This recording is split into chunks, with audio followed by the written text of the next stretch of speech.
さあ、駅前にですね、観光バスがやってきました。富良野方面って書いてあるから、これなんか別のバスなのかなと思ったらですね、東鹿越富良野方面行きで、なんとですね、お客様一行が、名前が列車代行様列車代行様の貸し切りバスになってます。極めてシュールです。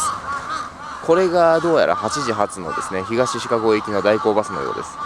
運転手さんが今お手洗いに行かれたので、この後運転手さんが戻ってきてから北海道フリーパスを見せてこれに乗ろうと思います。いや、行くたら代替バス終点東鹿越になります。次は札幌リゾートになります。